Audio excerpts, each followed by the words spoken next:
Hi friends, Raji வீட்டில் கொழுக்கட்டை செய்யலைன்னா எப்படி? வாங்க சூப்பராக ஈஸியாக ஒரு ஸ்வீட் கொழுக்கட்டை ரெசிபி எப்படின்னு பார்த்துருவோம். ஃபஸ்ட்டு 3 டேபிள் ஸ்பூன் பொட்டுக்கடலையை கூட ஒரு ஏலக்காய் சேர்த்து நல்லா வறுத்துக்கோங்க. வறுத்த பொட்டுக்கடலை சூடு ஆறுனதும் ஒரு மிக்ஸி ஜாரில் போட்டு அரைச்சி தனியாக எடுத்து வச்சுக்கோங்க. அதுக்கப்புறமா ஒரு பேனில் 1/2 கப் வெல்லத்துக்கு 1/2 கப் தண்ணி சேர்த்துக்கோங்க. ஸ்டவ்வை மீடியம் ஃப்ளேம்லேயே வச்சுருங்க. வெல்லம் நல்லா கரையட்டும். வெல்லம் நல்லா கரைஞ்சி வந்ததும் 1 கப் அளவு துருவின தேங்காய் சேர்த்துட்டு நம்ம அரைச்சி வச்சுருந்த பொட்டுக்கடலை மாவை உள்ளே சேர்த்துட்டு 1 நிமிஷம் போல் கிளறி விட்டிங்கன்னா சூப்பரான ஒரு பூரணம் ரெடி ஆயிரும். அடுத்து கொழுக்கட்டை மாவு ரெடி பண்ணுறதுக்கு ஒரு பேனில் 1/2 கப் அளவு தண்ணி, 1 டேபிள் ஸ்பூன் தேங்காய் எண்ணெய், ஒரு பிஞ்ச் அளவு சால்ட்டு சேர்த்துக்கோங்க.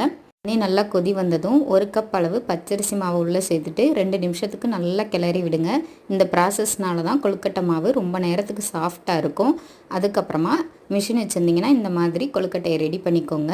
அவ்வளோதான். இது ஒரு 10 நிமிஷம் ஸ்டீம் பண்ணி எடுத்திங்கன்னா சூப்பரான ஒரு ஸ்வீட் கொழுக்கட்டை ரெடி.